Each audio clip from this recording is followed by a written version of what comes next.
Hello, welcome to the DADnB show, episode 5. I am Zoo22, and I'm here with Kevin Kenke and John Good Shepherd. And today we are brought to you by Meltdowns. It's never a bad time for a good old-fashioned meltdown. You want the Texas part? Oh, I feel a little left out because you guys both still have your beards and I don't have mine anymore. Mm-hmm. Well, you still have your hair, so go for it. Yeah. Yep.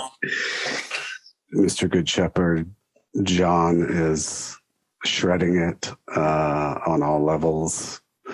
How are you feeling about 2021? COVID aside. Yeah. So, I'm trying to just focus on Christmas right now, but in the back of my head, like you kind of play things like expectantly thinking ahead. I was like, I do want to reflect on this year.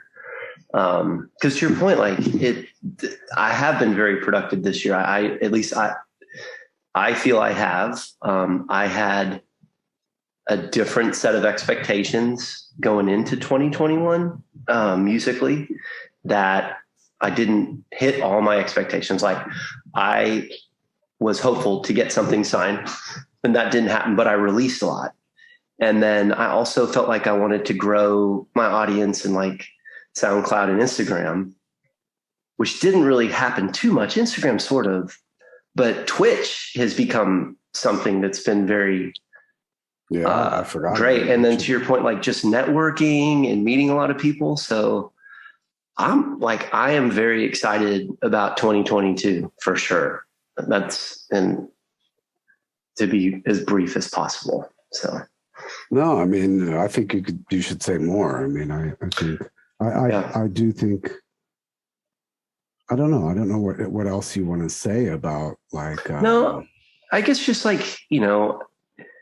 I do want to get a track signed. I feel like that used to feel like such a thing I wanted to do. And now I'm like, well, I feel like when you're ready, the right moment will approach yourself. Like, I don't want to rush it. So I'm going to be patient and just get better. But like 2022, like I'd love to, Volition, Sean, who used to DJ with you and I, Zach, when we were 222, we want to host a night at some point here in Dallas and like bring in Winslow and maybe somebody else. And then, yes, I'd like to have something released, but then work on collabs and just grow DADnB, grow Good Fridays, whatever the next thing is that hasn't even come to mind, but just NFTs. Oh yeah. That's right. That's the other thing. NFTs. I have talked to, there we go. I have talked to Kevin about NFTs, and I did mention it to Josh Cyran too. And he thought I was full of it a little bit, but more to come on that. Well, NFTs aren't mono. Yeah. When did you guys, I think it was prior to this year for sure, that you guys really got serious about finishing, drum and bass tracks. And for Johnny, he was actually producing it all. Must have been in 2020, right? Like, I guess it was right around COVID. May 2020. Yep. Okay. I bought FL Studio and a little MIDI keyboard. Okay. But getting serious about finishing tracks, that Zach pushed me to do that because I kept writing a bunch of stuff. And he's like, you need to finish. He goes, I'm really focused on finishing stuff because I know the two of you are big on that. So I think I really started working. I'm the king of not finishing tracks. Maybe Zach. I worked. Yes. Okay. So no credit to you, Kevin. So I worked at finishing tracks. I think about this time last year is when I was like, I want to finish stuff. Actually, the best anchor to drop would be is when I started releasing stuff. And that's when I started sending my tracks to Scott Allen to get mastered. So that was a year ago. Let's see. Juicy Fruit I put out in April. And I had that mastered, I want to say in February of 2021. So about a year ago. 15 months ago. So yeah, it's pretty unbelievable. And now you're like, Mike Kiss knows you, and Winslow knows you, so pretty good for a year and a half. Yeah. Yeah. You know what though? It's a blessing, right? And it's also, a lot of these things, like the stars have aligned really well. The other thing is, like, I give a lot of credit to both of you guys, because who had to listen to all my whips in the beginning? Y'all remember I would send something like every day, almost like some new thing. And but it's just, Zach and I've talked about this, is it can become addictive too, right? So you have to definitely kind of draw your boundaries. And that's one of the things I did today, is I was like, I'm not going to work on any drum and bass, just family time, because, it gets really busy with in-laws coming in tomorrow. So I wasn't planning on doing this tonight, but we did talk about it like a week ago, Zach. I know you kind of tentatively set this up and the stars aligned. So going off on a tangent, but how about you? So Kevin, you asked the question of finishing tracks. What makes, where are you thinking? Well, I was just wondering, because, you guys, obviously I've been producing longer, but you guys got serious and were on the Discords. So I still feel like, and I was mostly making hip hop, for all of my producing. And so that I was trying to get a gauge on like when it was you guys got serious, because I came in later. I came in like 6 or 7 months after, like, you guys were sending me all these tracks, and then, I was like getting a little FOMO after many months of that. I was like, what am I doing? Like, it was all part of the plan, Kevin. Yeah. So I think I started like getting serious. I was trying to think, I think it was like really right around, for me, like January, like really like almost exactly a year ago for me, is when I was like, all right, I need to get my, what together and try and start also, getting serious about this, because I don't want to get left in the dust. I'd be, mad at myself. So that's why I was asking when. I was trying to figure out when it, just get the timeline right, and I remember, I spent like 2 or 3 months on my first track, I think, like off and on, not, because I was working and, Tearjerker? Actually, there's one before that one that has vocals. I listened to recently, and I still think it's solid. I want to maybe go back and work on the bass, like make the bass a little more up to my current standards. But I think everything else is pretty solid. If I didn't think the track was solid, I wouldn't go back and maybe work on the bass a little more. We played that in our first episode, by the way. I remember that. And then this other track, which I would, was determined to finish, Tearjerker, which, every element like had some problematic part to it. And it was also, I think, too many parts in the arrangement, and a lot of lessons learned from that. And then, just literally 3 nights ago, right before this vacation, I was sitting in the studio with my wife, and we were going through a bunch of my tracks that are like 64 bar, loops. So, it's like the whole first drop is kind of done. And she was like, how many tracks do you have that are, you're working on? And I counted off like maybe up to 10 tracks that I feel good about, that like I just need to finish. And a lot of them are 64 bar. I was the king of like the 8 bar loop, and a bunch of these are pretty much entire first drops. And I just need to do the intro, the breakdown, and maybe tweak the second drop. And I kind of mix as I go. So I even think the mix is pretty close on a lot of these. And one thing we commented was that there's a couple that are more liquid and jazzy, which I'm not sure if I'll release, or if I'll release them as part of its own project, because I'm definitely, trying to do more like minimal Bristol type, stuff, some rollers. And so I don't know what's going to happen with those jazzier, more liquid tracks, but a lot of them do sound like the same person made them, which I think was a pleasant surprise, because I was literally going through Ableton and opening up the project files and we were listening to them. And I was like, all right, yeah, I have like a solid like body of work here that, you know, I need to finish, but it sounds cohesive. It sounds like the same person made it. Mm-hmm. And, you know, that's a big deal for me, coming from, you know, in 2020, having nothing. Yeah. And now having, you know, potentially 10 tracks and they sound cohesive and, you know, they're kind of mixed. So that's sort of where I'm at now. And, you know, everything comes much faster. Like I've developed, you know, workflows and favorite plugins and techniques. You know, it was like prior to this year, it was every track was like, some would be MIDI, some would be audio. Sometimes I'm doing, you know, layering, you know, layering snares, layering kicks. Am I not? How am I doing the bass? Am I splitting out the sub? Am I not? You know, there's just, everything was like, it was different every time. And, you know, now I'm so much more efficient, you know, and I sort of have a thing that works for me. And it's just a question of, you know, getting the time to do it and finish it and, you know, mix it.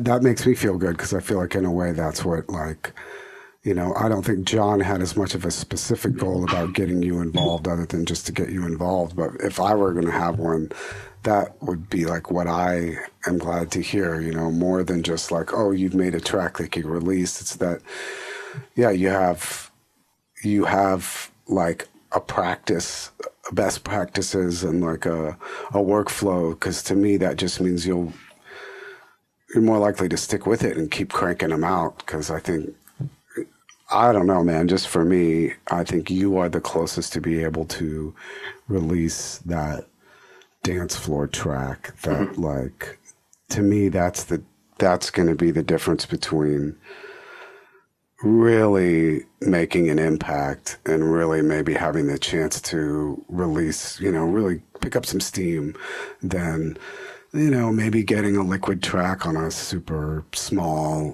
you know, liquid label. That would be cool.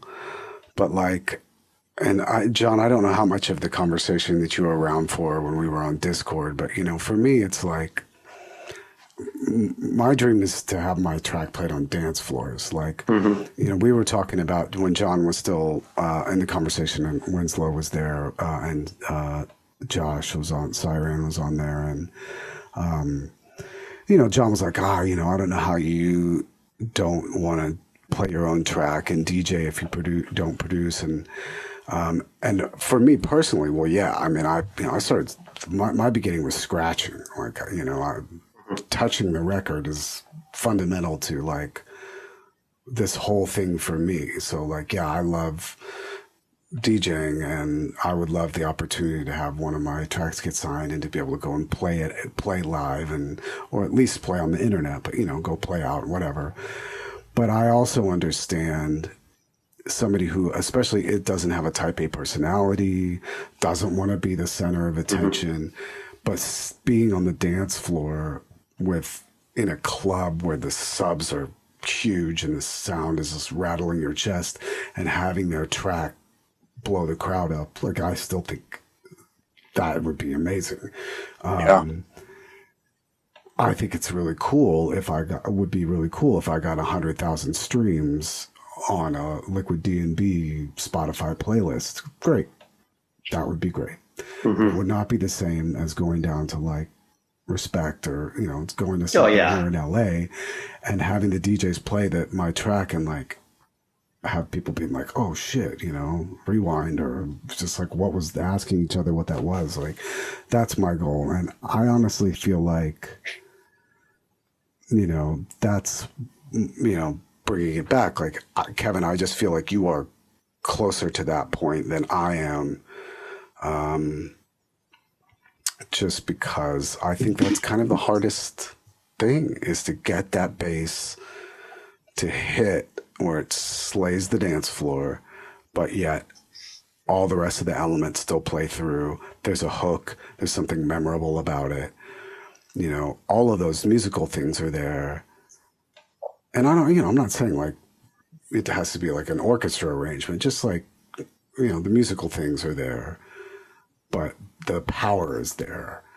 And that's what I feel like I am I don't want to say I'm struggling on it, but I'm working on, and I think I'm getting better at it. I mean, this last one that I made, even though I don't think the bass is perfect, I'm just adjusting it. I'm not like, like just trying stuff. I'm like, oh, okay, I brought it, the sub was too loud. I brought it down. It's too low. Now I'm bringing it back to like right where it needs to be. Like I just go just one more, two more outputs and I'm there. Not like this empty middle range. This, you know what you're doing. You know more of what you're doing, right? Yeah, I mean, I think so. But I think it's going to take me making another track. And I don't think I'm where you are, Kevin. I don't think I'm like, I still don't have a best practices. I'm getting better, yes.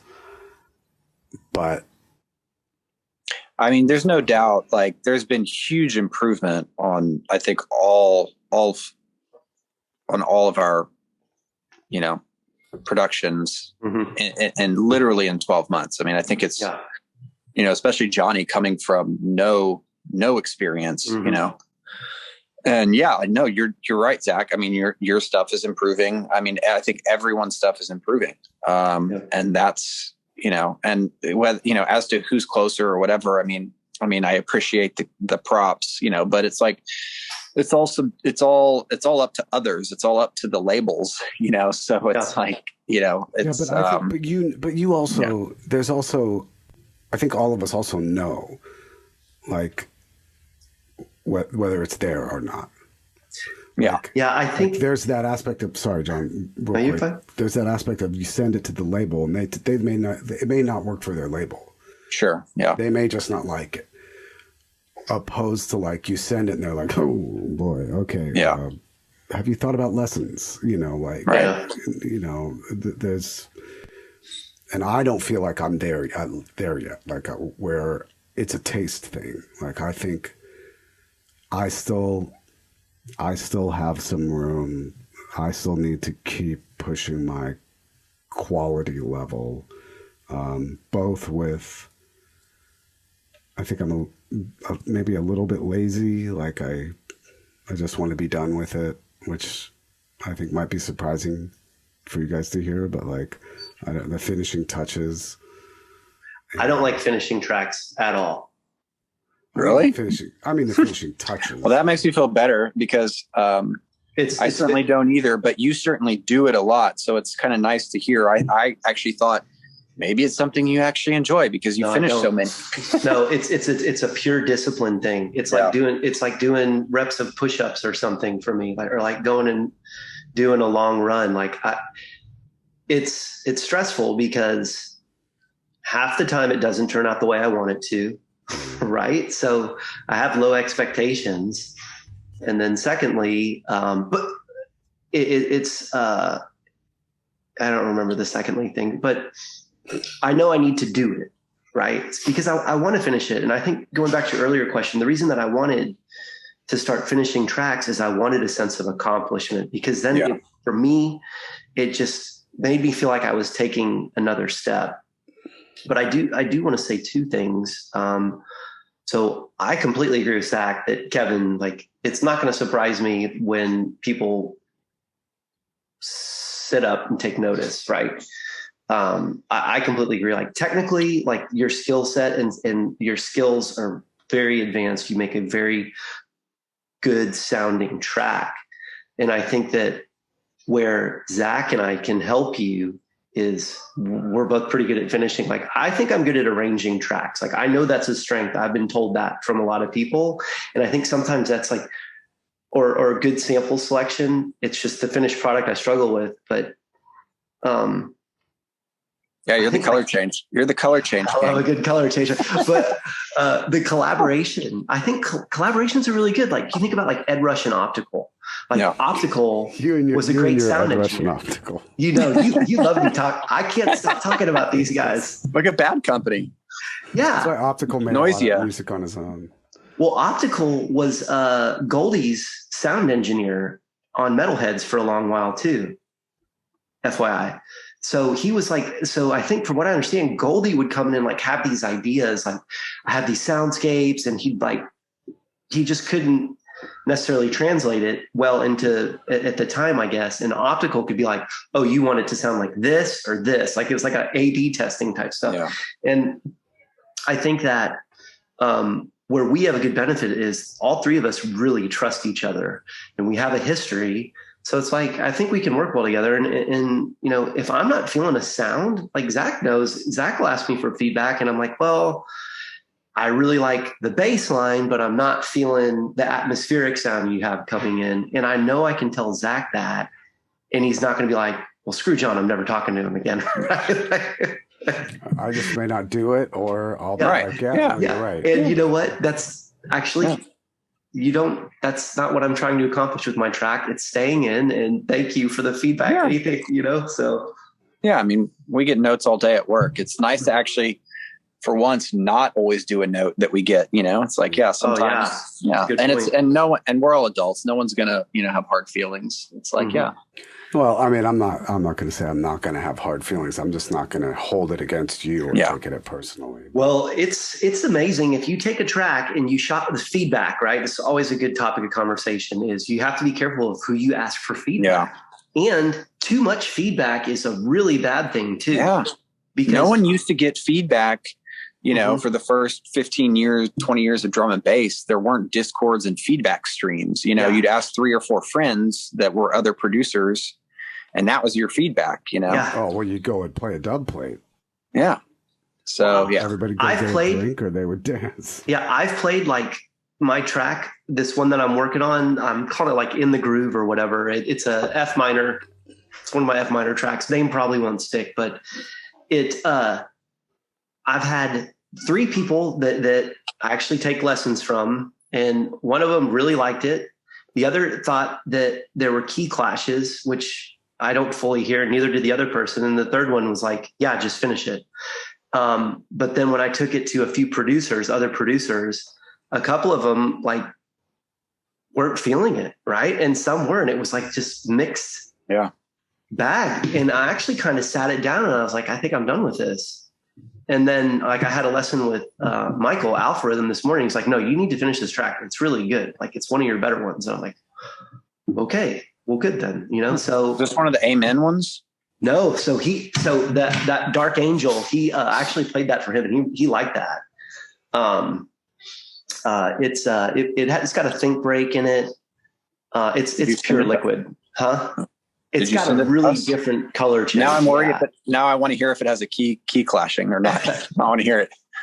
Well, okay. So Karen told me that he thought that there was some stuff that was out of key. And I was like, I'm not hearing that, you know, but I mean, he was very like, but if you listen to me, because, you know, my wife has basically perfect pitch. So she's a really good resource for that. You could play it right now. Do we want yeah, I can get it ready. But I mean, you listen to a K2T track, the dude knows melodies really, really well. So he's got a bar up here, right? Yeah. And I'm down here. Yeah. So. Yeah. You know, another thing that came up in that recent conversation, which Josh and Winslow both asked, like, so where are you with this Dungeons of Youth? Did you finish that? And I was like, oh, I thought it was finished. And I'm kind of like, I don't know. You didn't release it. That's what they're asking. You didn't release it. Yeah. Yep.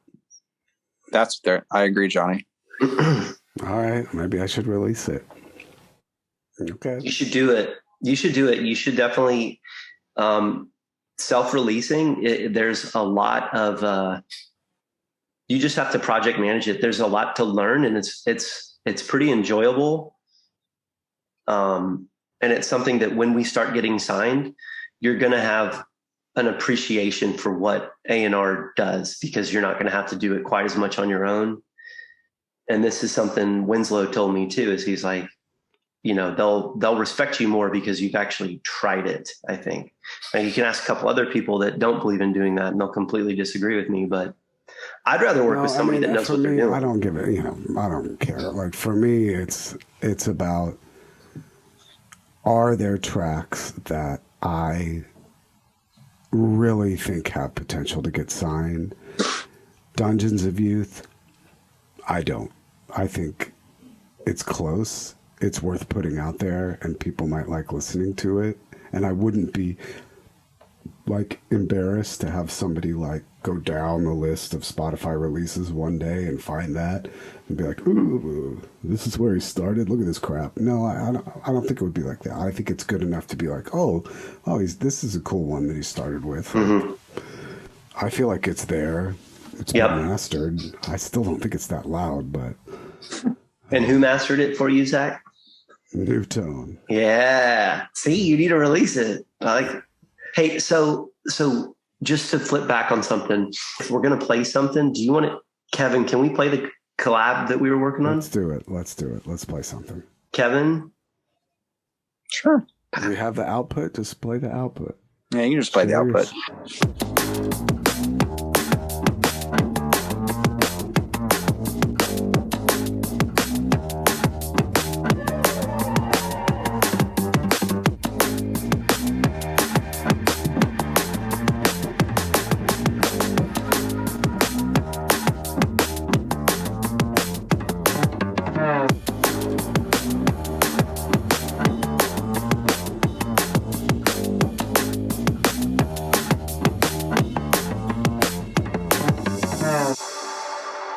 Okay. Well, the first thing I want to say about it is that I am really, I think it accomplishes something that I really have been like wanting to try, because I don't do, and it's like I sample breaks, I like breaks and all this, and I'm always trying to get the ghost notes and all this stuff, but this idea of just having not really a break, but really the kick and the snare fill the space without it sounding bare, and it has a groove without having a lot of like ghost notes or rolling inside notes. It's just that the play off of the upright and the drums are what give it the funk, and it's definitely head nodding and funky in that way, and that's good. I really like it. I am, every 16 I'm wanting to hear a break though, just at the end of a 16-bar phrase, and then back into it. A little fill, like something. Yeah. This is like a fill. Maybe not. Up to you. No, so that's, yeah. And then my second thing is the second drop seems exactly the same. It is. Okay. That's going to change. So that's why I almost just stopped it at the break. Yep. Based on something that I forget what tutorial or advice I was hearing from somebody else to not overcomplicate things. It's just flip the phrase. So it goes, right?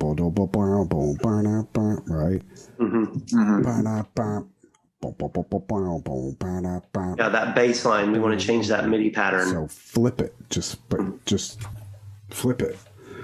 So instead of it goes That's cool. Start by doing that, and then adjust it as necessary. But it's like that alone. This aspect of techno that I love. And I love when I hear it in drum and bass. And this isn't exactly the same thing, but it is similar. It's like techno will be like, it'll be like boo, boo, boo, boo, boo, boo, boo, boo, boo. It'll take this. They'll just shift everything. Yeah, and it keeps you going.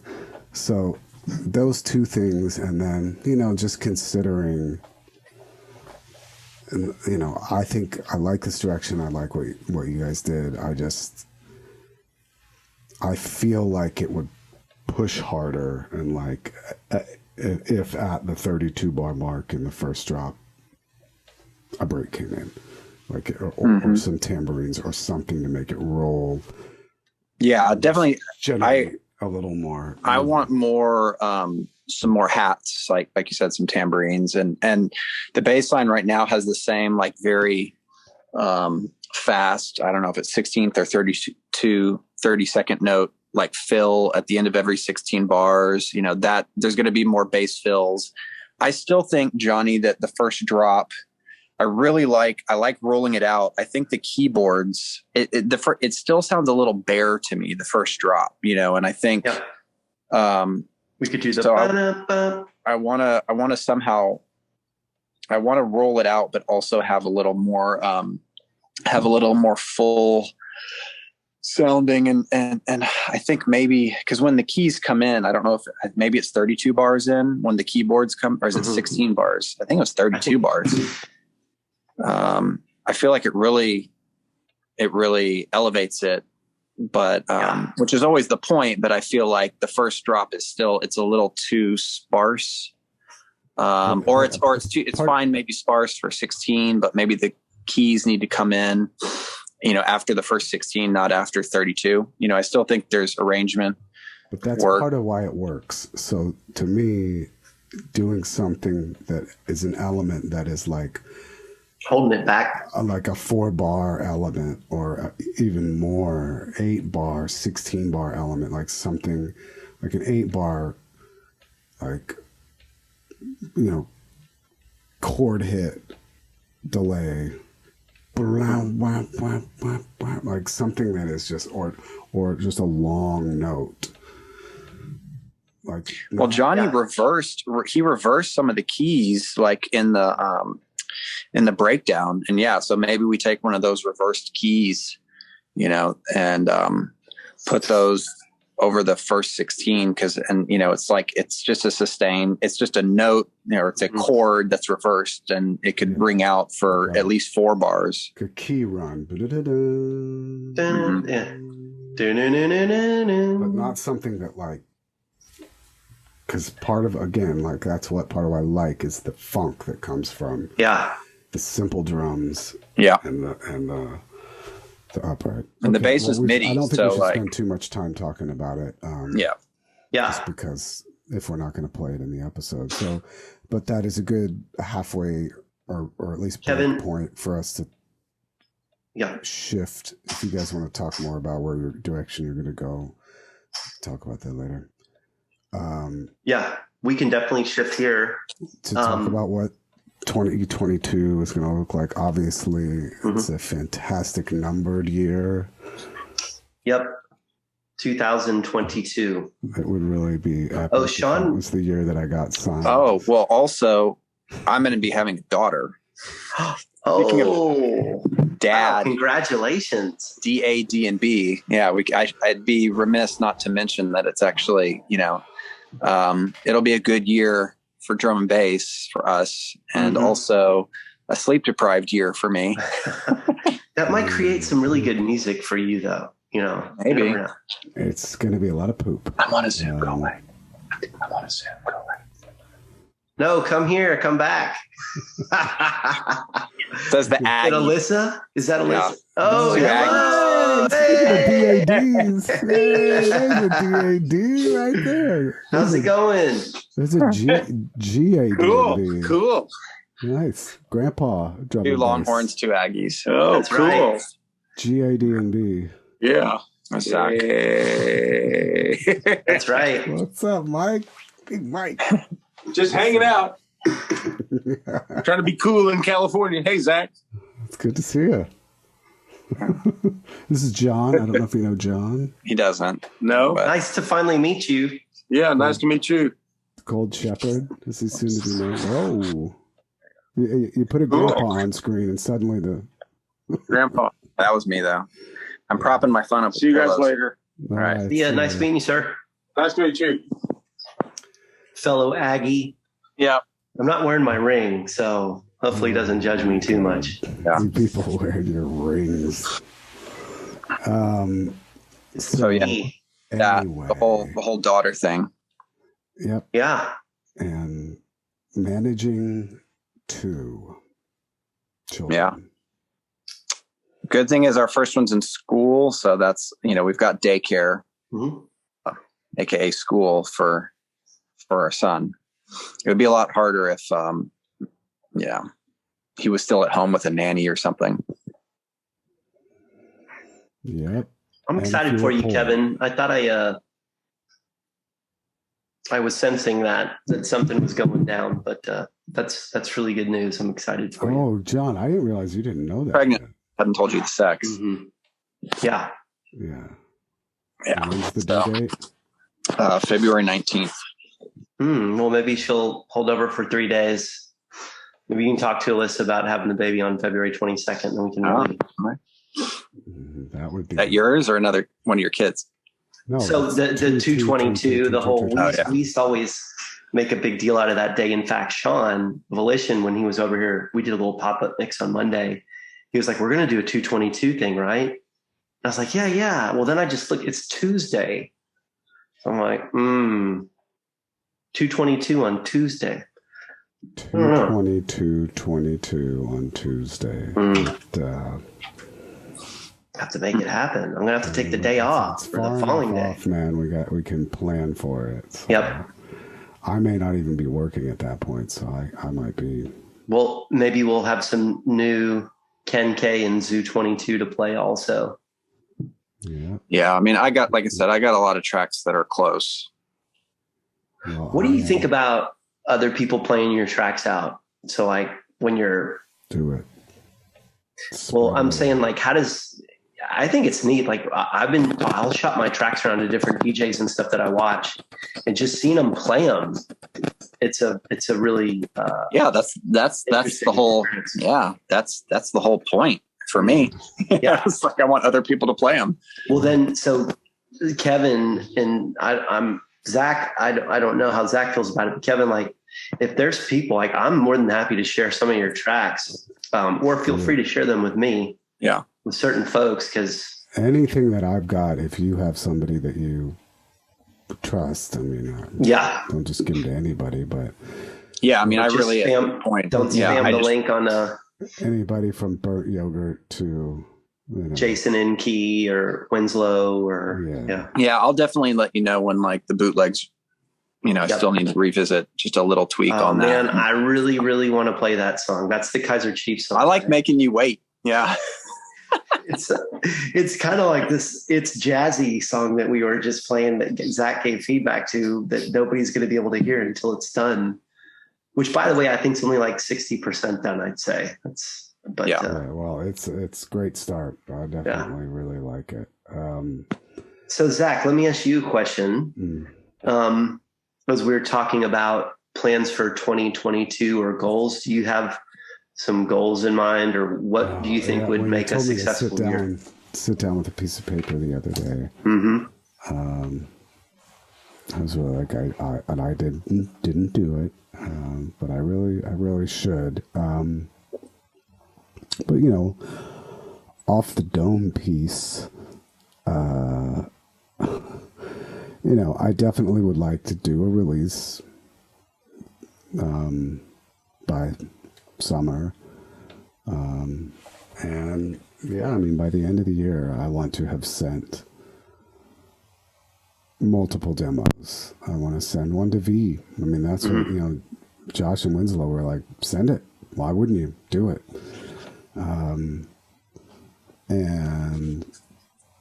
then like what I would like is earlier in the year to send, I want to revisit Marialta, but shape up Marialta a little bit. And then with the track I'm working on now and that other one that I sent you recently. I Feel Your Son? Yeah. No, the one before that. The Secret Structures inspired track. That's the same one. No, the one that was before that for some reason I'm drawing a blank on my own. Oh, the Liquid track. Yeah, Get Out. Yeah. Feel Your Son and Marialta. I feel like that's three that go together. Get Out's done. That track's done. I think it's done. I mean, it's good. Yeah, I mean, I might put. Yeah. So. Very close in your. Send that. So I would like to send that to V, and then give it a few months, and then if nothing happens or it gets rejected, send that same one out to some other labels that I think might like it. Because for me, it's not just getting it signed, but it's like starting to have people recognize my name. And so yeah, that's the main thing, is just start sending out demos me too. By summer. I mean, I think my goal for February, like I'm hoping to have a couple weeks off. I would like to get a couple more songs, a little harder, darker dance floory songs finished. I have some stuff started I don't know about. And yeah, I mean, then I think I've got enough tracks to start pushing them more than making them. Which I think, John, that's, I don't know, you've just put more time into it, but I think that focus that you've had on that is what I want to shift to a little bit, you know. Is what, finishing them? Self-release. Instead of making drum and bass so much, as like getting the self-release stuff in order and starting to send demos. Because you have sent demos, right? Yeah. Yep. You are just sending music, or you're sending like a one sheet? So usually I'll just do like a quick email, maybe 3 sentences. It depends on if I know the person yet. But usually I've met them, and I'll just send them a folder of like 2 to 3 tracks, maybe 4. And it's, these are all smaller labels. Have you sent anything to Scott Allen? Yeah. So Scott masters my tracks, and I've told him, like, if you want to sign anything, let me know. I haven't talked to Scott in a while. I've sent some stuff to, I talked to Karen from Detached, and he's like, yeah, I think we could release something eventually. So, and he's given me good feedback. I'm not there yet. And then the guy, FX909 has a label called Two Hearts. Heart Twice. It's a weird Heart Twice. And then he has FX909, his other label. And we've been talking. He likes stuff a little more dance floor, but he's like, keep sending them. I've talked to Marco at Focus, and Jack with Basics, and Jack with Sunny Moves. And they like it. So we're just kind of chatting. They're like, keep sending them. So actually, Karen's giving me the most feedback from Detached, and then Jack from Sunny Moves did too.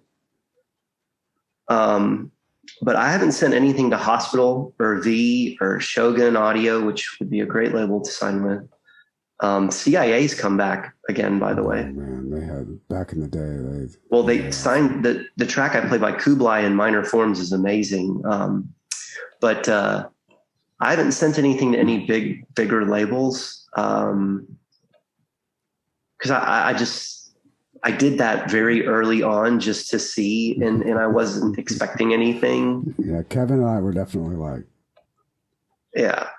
but just go for it. Like, I don't have any fear of failure. Like, tell me you don't like my songs. That's fine. But for me, it's like, I want the first thing for them to hear to be like, oh, okay, we see the potential. Like, that's where you are with all of these guys now, because you're to a point where your tracks really demonstrate that you know how to write drum and bass. Like, I think some of the earlier stuff was like, you weren't there. I know. Especially for Hospital. I mean,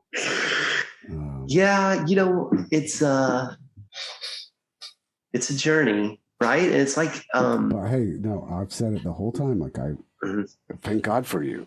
If we had 3 Zach and Kevins in this group, we'd be doing shit. I'd still be on my first 8 bars. Yeah. See, I'm the guy. Quit. Yeah. See, I'm trying to jump out of the phone booth with my Superman cape on, but I step on the cape as I jumped out of the booth the first couple times. You just haven't put any of the rest of it on yet. I forgot my pants. You're done. Just a cape. Just a cape. Mommy. Just like Lane earlier. I don't like Superman, Mommy. No. It's Nudie Man. Ooh, we saw him earlier. He was back here. Yeah, I mean, that's, for sure. That's like, I'm gonna at some point, like, I know Karen, and that's about it. I might use, if it's okay, I might mention Good Shepherd at some point with some of these people and be like, hey, I'm friends with Good Shepherd. Use my name as much as you want. Check out my track. What do you think? If you think it helps you in any way, by all means, right? Because that's, Johnny's, for, like Zach was saying, that's definitely, you've been so good at making connections and getting on Discord, and now Twitch. And so it's for me in 2020, it's about finishing tracks and sending them out. And getting some rejections and hopefully some acceptances. And if not, self-release and just keep doing it till you get better and better and better.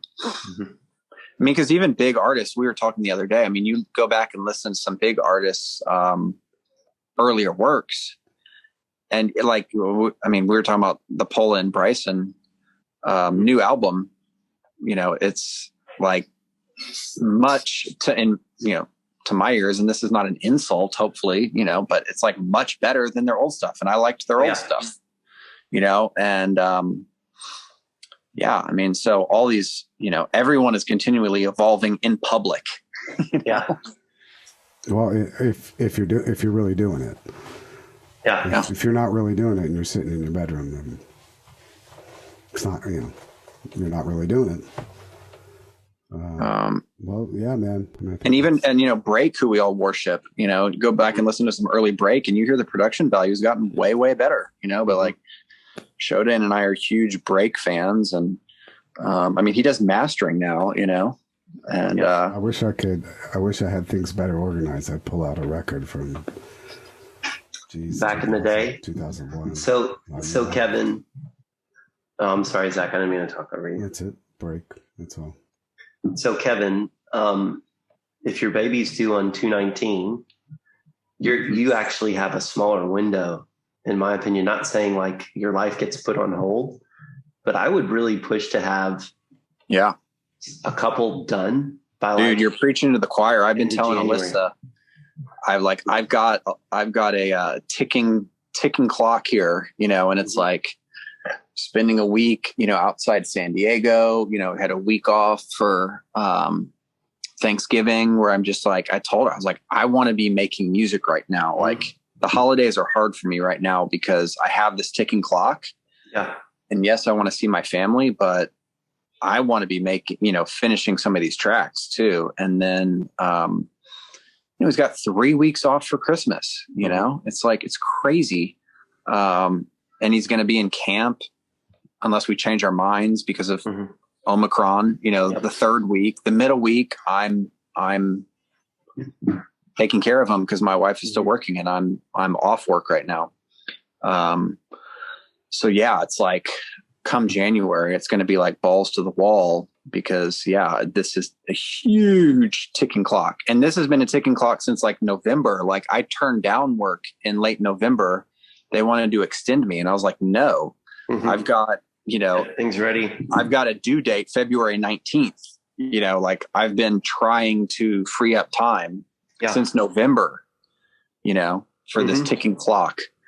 And I won't be working when the daughter comes, and yes, I'll be sleep deprived, but the new babies do a lot of sleeping. And, so, yeah, at least I won't be working. So, I do think I'll be able to sneak in a couple hours a day, hopefully. We can take turns watching her, our son will be in school, so. Yeah. And that's for me, one of the big goals for this year is that like my life since this summer has been a series of every time I get a little time, something happens. He gets sick, the time gets filled up, and it goes away. And it's like the only time I've gotten off since May, other than weekends, which half the time I'm working to make up for time. Literally like 50% of the last weekends of this entire year I've had to work to make up time. Now I have 2 weeks off for this break, and 4 of the days are family holiday related for sure, outside maybe some other ones. 5 of the days Molly works. So, and the first two just slipped out of my hands because I was so tired after this run of work. I'm left with like 3 days.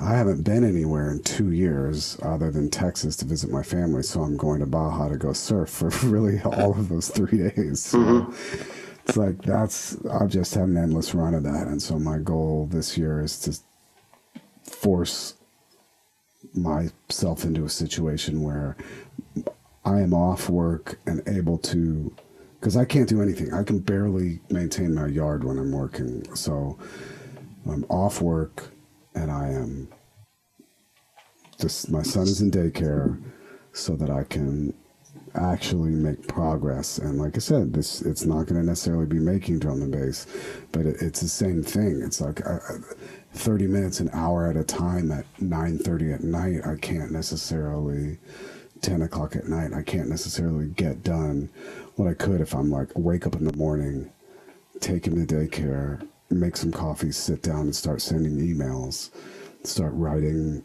I don't know. For some reason, I think there's a one sheet, but I guess people don't do that. But like, making connections, getting on Discord, sending emails, mastering mixing tracks equally together, just whatever it is to get that out. A little bit February, I'm definitely going to take June and July off. And I want to take November and December off next year so that, if we're all going to be sick all the time, at least I can be making drum and bass at the same time. It sounds like a really good plan. So that makes me think of another question here. So each of you, your time is more, studio time comes less often for y'all than for me. And I hear, well, when I get the studio time, then the magic's going to happen, which it will. But my question to you is really 2 things. One is, what can you do before you get into the studio to make it productive? And 2 is, how do you optimize your time when you're in the studio? I can answer the second question. Okay. Is I usually, I do usually have lists, and so I'm usually pretty ready to go when I get that time. And I think you notice it when I'm off work. Like I'm every day. I'm making tracks. It's definitely no bullshit. That will happen. But I see where you're coming from, and I think in the meantime, I'm doing, I do what I can, I get on Discord a little bit more and engage, but, I get on the Think Breaks podcast. I watch some Twitch here and there. I'll DJ, for your thing. No, but what I'm actually, let me restate the question. Maybe Kevin might want to answer it too, is not like things you can do outside of production when you're not producing. So let's say, that you're going to have, today is Friday. Well, it's Thursday, but whatever. Let's say that you have time Saturday and Sunday to work in the studio. What do you do? What can you do before that to make Saturday and Sunday more productive? So I'll tell you what I do.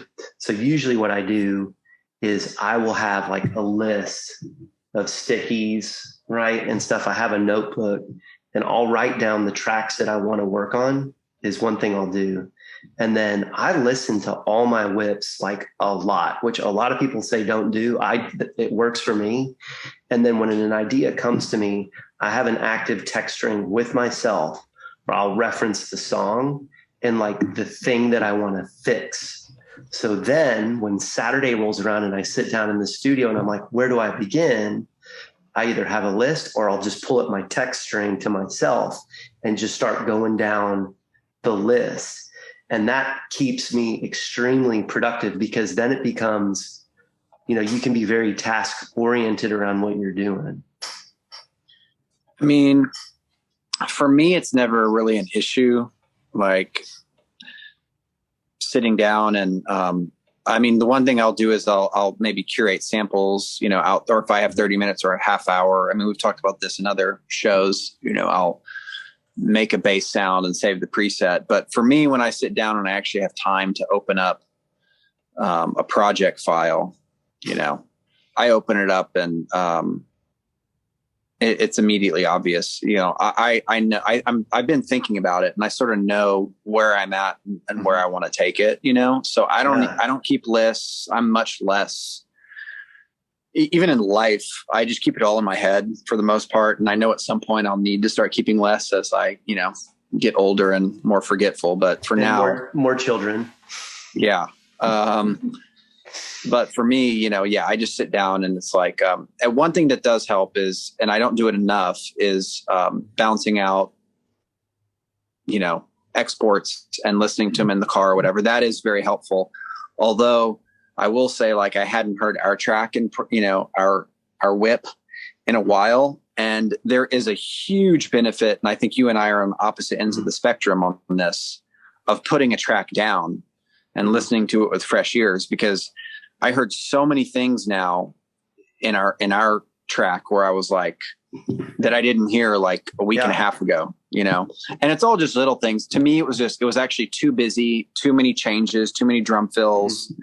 It was like, even though I said I thought the drop is a little too sparse, in other ways, I think it's too busy. I think the fills come too often, the drum, so it's like, but I wasn't hearing that a week and a half ago, and it's because I've put it down for a week and a half. But I mean, it's a good question. But for me, it's like when I open the project file, I listen to it once and I'm like, all right, it's too busy. The bass needs changing. It just flows out of, it's just like, I know what I need to do. And it's just a question of how much time do I have in that given session to achieve it. And even the other day I was working on something and, some tracks are different. Some tracks I can set down for 15 minutes, go make a cup of coffee, come back and hear it with fresh ears. This one track I'm working on right now, I do have to put it down at least overnight, because I've wasted 3 hours on it one day, lost all perspective. And I had to put it down overnight. And the next day I was like, wow, I'm hearing so much, that I wasn't hearing yesterday. So even track to track, it depends on how much time away from it I need until I can hear it again as an objective listener. Yeah. So that's big. Yeah, I'm the same. I mean, I do a lot of bouncing and listening in the car. Like the daycare trip is, 20 trucks songs on the way there, of course. And then on the way back, I listen to stuff. I'm always bouncing stuff at night, putting it on my phone and make because my little short commutes and listening to them. And I don't really think I lose much by not writing anything down. Usually I'm just like, I'm not obsessed, but I'm like, it's so in my head that I just can't wait that as soon as I sit down, I'm like, oh yeah, I know I want to, the lists are more the bigger stuff, the self. One thing I think you guys are FL Studio guys. I think FL Studio exports faster because I have FL, worked with you guys, and Ableton. I think it takes a lot longer to export a track, and honestly, just that extra time, and then of course you have to upload it to Google Drive or SoundCloud or whatever. But I think for me, part of the reason I don't bounce them out as much is because it's really slow. It's almost like a real-time bounce. Well, and if you're, for me, it's like... But I need to do it. My routine is like, I bounce it out. Like, I go to the bathroom and brush my teeth. And get ready. Yeah, you can't sit there and watch it. Or whatever. And then I come back, and then it's done, and I put it on my phone, and then I shut my computer on the next morning. I'm ready to go. Yeah. So it's kind of an end of the night routine, but yeah, the lists are more like, especially for this upcoming things that I want to do, where it's like, okay, email this person. Goal-oriented lists are very helpful for me. I think for me too, that would be helpful. Not because it sounds, so the difference here is I'm speaking of lists that are more tactical, of like how to get in and finish a track and you're like, no, I don't need that. What I need are lists that are more strategic or like Zach said, goal oriented, big things that I'm going after. Yeah, like I'll settle the details along the way. Funny, like those I could use lists for. I looked right over to where on my desk for years would be sitting a list, and I don't have one right now. Yeah, I don't either. I have one. So Winslow has like a career goals. It was like, it wasn't a resolution. It was like, what are your goals for 2021? And a lot of the BSA producers on there put stuff in there. But it's even like, I mean, the one that we used to sit here was usually like a, you know, it's just like this month or something like, you know, like on goal. Let's work on that. Let's keep each other honest. It's like, you know, fix the backyard. But what would be on there also would be like, you know, get a 3-song demo ready. Well, listen, I think that we have talked plenty about of content, good stuff. We've talked about what's coming up for this year. And I think, you know, within that, we should also have, you know, at least quarterly, if not more often, a DADnB show to check in, maybe have a guest, and just keep doing this as much as we can. Because I think it's a good thing to stay connected and to put out into the world. Yeah. Agreed. Sure. So in the end, we definitely want to talk about the Good Shepherd EP that came out recently. Go check that out. Bandcamp's probably the best way, right? Yeah. Bandcamp, or, you know, stream it on Spotify, buy it on iTunes. Don't come looking for a dub plate. Pay the man. It's released. I don't know. I'm pretty easy. I've been handing it out. And Twitch and that's right. Good Fridays on Twitch, where you will see me sometimes too. And of course, the man like Volition, who really should probably make his way into regular rotation on the DADnB show. I'm working on that. He's we might get him into production. Kevin, I actually think you and Sean would get along really well too. I think you'd like him. He's a funny guy. All right. If you guys like him, I like him. Yeah, right? Yeah. There you go. All right. Keep it real. Happy holidays. See you guys. Merry Christmas. Holidays. Merry Christmas. Happy New Year. Happy New Year.